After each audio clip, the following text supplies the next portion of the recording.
નમસ્કાર વિદ્યાર્થી મિત્રો, સ્વાગત છે તમારું વિશ્વામિત્ર ક્લાસીસની અંદર. આપણે ભણી રહ્યા છીએ ધોરણ 10 નું ચેપ્ટર નંબર 1 અને એનો આ ત્રીજો વિડિયો છે.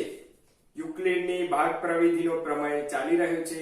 તો આજે આપણે સ્વાધ્યાય 1.1 અને ઉદાહરણ 1 થી 4 ના દાખલાઓ અને સ્વાધ્યાય 1.1 ના દાખલાઓ જોઈશું. તેની અંદર સેમ પેટર્નના દાખલા જોડે જોડે આપણી જે પેટર્ન છે કે જે સેમ પેટર્નના દાખલા હોય એ એક સાથે લેવાના. તો એ પ્રમાણે ચાલશું. તો ક્યારેક સિક્વન્સ ના પણ હોય, ઉદાહરણ 4 પછી ઉદાહરણ 2 આવે, ઉદાહરણ 3 આવે, તો મિત્રો સિક્વન્સ નહીં પણ દાખલા ઉપર ધ્યાન કેન્દ્રિત કરજો. ગણીએ ઉદાહરણ નંબર 4. એક મીઠાઈવાળા પાસે 420 નંગ કાજુ બરફી અને 130 નંગ બદામ બરફી છે. તે એવી રીતે બરફીને ગોઠવવા માંગે છે કે દરેક થપ્પીમાં બરફીની સંખ્યા સમાન હોય અને તાસકમાં ઓછામાં ઓછી જગ્યા રોકે. આ માટે દરેક થપ્પીમાં કેટલી બરફી જોઈએ? સાહેબ કંઈ સમજાતું નથી. તો બનાવો તાસક અને ગોઠવો બરફી. જો આ એક તાસક છે. એની અંદર કહેવામાં એવું આવ્યું છે કે બરફી એવી રીતે ગોઠવવાની કે ઓછામાં ઓછી જગ્યા રોકાય. એટલે હવે એવી રીતે હું ગોઠવું કે આની અંદર આ તાસકની અંદર ઓછામાં ઓછી જગ્યા આવે. તો હવે મારી જોડે સમજો કે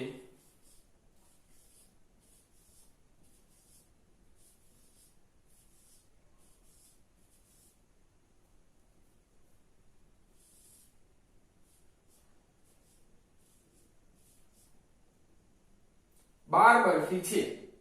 જો આ પ્રમાણે હું ગોઠવું તો ઓછામાં ઓછી જગ્યા રોકાય. એટલે કે આ લાઈન અને આ લાઈન માં સમાન બરફી આવે. હવે આ 12 બરફીને જો હું બીજી રીતે ગોઠવું તો આવું કેમ કરવાનું કે ઓછામાં ઓછી જગ્યા રોકાય? તો સાહેબ કેમ અલગ આવે? તો કે આની અંદર હું 12 બરફી એવી રીતે ગોઠવું 1 2 3 4 5 1 2 3 4 5 1 અને 2. તો આ આખી લાઈન આટલી જગ્યા ખાલી પડી રહેશે, એનો ઉપયોગ કરી શકીએ નહીં. તો ગોઠવણી કંઈક આ રીતે કરવામાં આવે કે કોઈ એક લાઈન અને કોઈ એક ઊભી અને કોઈ એક આડી લાઈનમાં બરફીની સંખ્યા સમાન આવે. તો એના માટે શું કરવાનું? તો કે આ બંને બરફીનો ગુસાઅ ગુરુત્તમ સામાન્ય અવયવ લેવાનો, જેથી કરીને ઓછામાં ઓછી જગ્યામાં વ્યવસ્થિત પેટર્નમાં આપણે બરફી ગોઠવી શકીએ અને વધુમાં વધુ તાસકની અંદર વધુમાં વધુ બરફી ગોઠવી શકીએ ઓછી જગ્યામાં. તો લઈએ ગુસા. હવે અહીંયા ઉલ્લેખ કરેલો નથી વિદ્યાર્થી મિત્રો કે ગુસા યુક્લિડ ભાગ પ્રવિધિથી જ લેવો. તો આપણે કોઈ પણ પ્રકારે ગુસા લઈ શકીએ. અવિભાજ્ય અવયવની રીતે ગુસા લઈએ. બે સંખ્યા છે 420 અને 130. 42 ગુણ્યા 10 13 ગુણ્યા 10. હજી અવિભાજ્ય અવયવ પડશે 42 7 ગુણ્યા 7 છંગ એટલે 3 ગુણ્યા 2. અવિભાજ્ય અવયવ લઈએ 5 ગુણ્યા 2 13. અવિભાજ્ય 5 ગુણ્યા 2. હવે આની અંદરથી ગુસા શોધવો હોય તો આ બંનેમાં જે કોમન હોય એ લઈ લેવાનું. આ બંનેની અંદર કોમન તમને શું દેખાય છે? 13 નથી, 7 નથી, 3 નથી, તો 5 અને 2. 5 અને 2. તો 5 ગુણ્યા 2 10 ગુસા અ. તો તાસકમાં કોઈ એક આડી અથવા ઊભી જો આમ 10 બરફી ગોઠવવામાં આવે તો 10 10 10 10 10 એવી થપ્પીઓ થશે. તો જો આડીમાં સમાન હશે તો ઊભીમાં પણ સમાન હશે. ઊભી લાઈન આ સોરી આડી લાઈનમાં કેટલી હશે? ઊભી લાઈનમાં જો 10 હોય તો આ બંનેનો સરવાળો કરો. 420 130 0.5 550 ભાગ્યા 10 ની એક લાઈન હોય તો 550 ની એવી કેટલી લાઈન બને? તો ભાગ્યા 10. ઓકે, આ સરવાળો 550 ભાગ્યા 10 એવી 55 લાઈન થશે. અને તાશકમાં એક 10 આડી 55 10 55 એ સેમ પેટર્ન ફોલો થશે. અને તાશકમાં ઓછામાં ઓછી જગ્યામાં વધુમાં વધુ બરફી સમાઈ જશે. જોઈએ આ જ પેટર્નનો બીજો દાખલો, સ્વાધ્યાયનો દાખલો. ગણીએ વિદ્યાર્થી મિત્રો, સ્વાધ્યાય 1.1 નો ત્રીજો દાખલો. એક લશ્કરનું 616 સભ્યોનું જૂથ લશ્કરના બેન્ડના 32 સભ્યોની પાછળ કૂચ કરી રહ્યું છે. આ બેન્ડના 32 સભ્યો એની પાછળ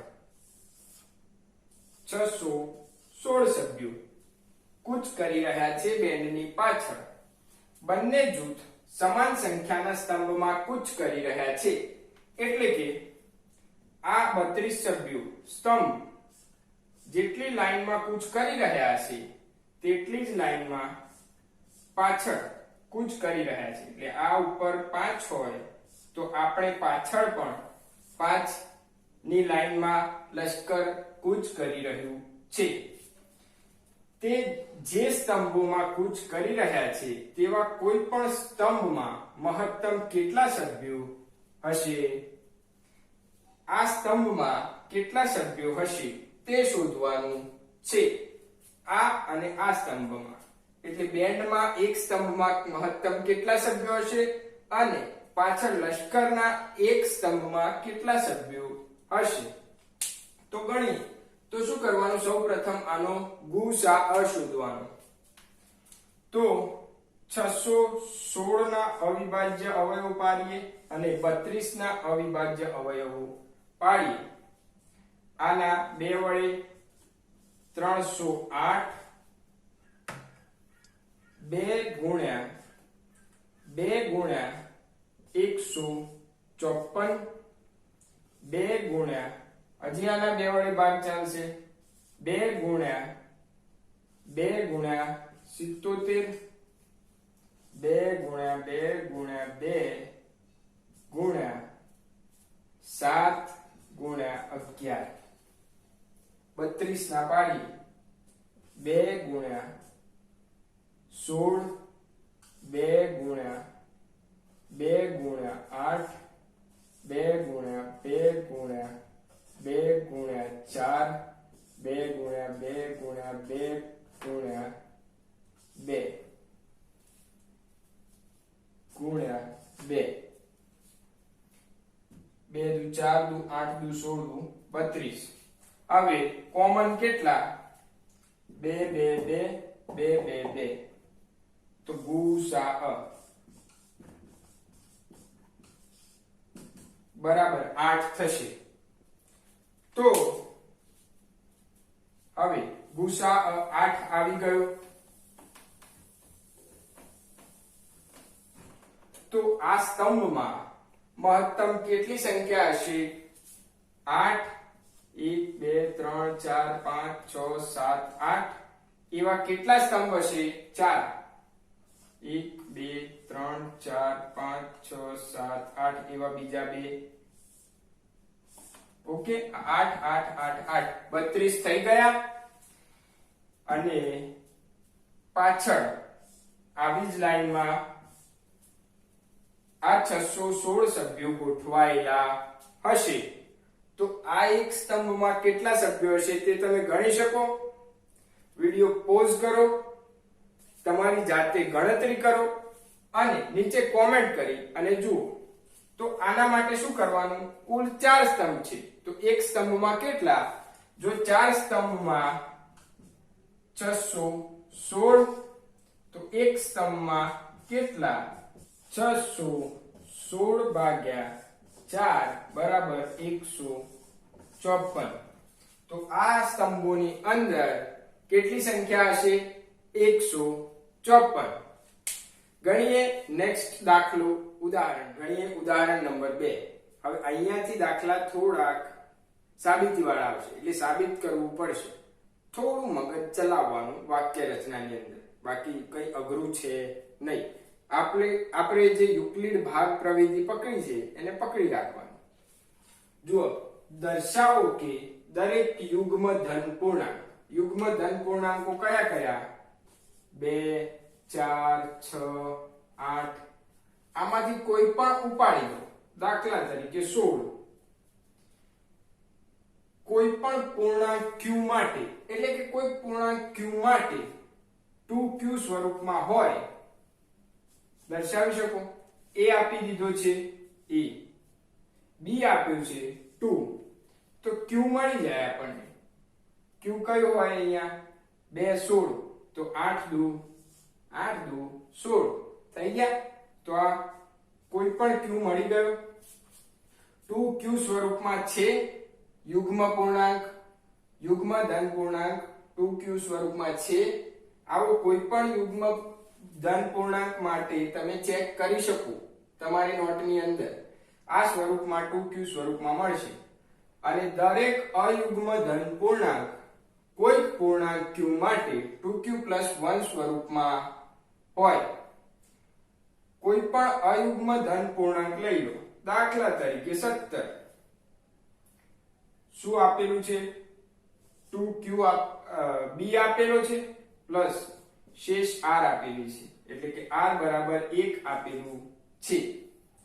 તો અહીંયા 17 ના એવા ભાગ પાડો કે 2 * x બરાબર 1 આવે.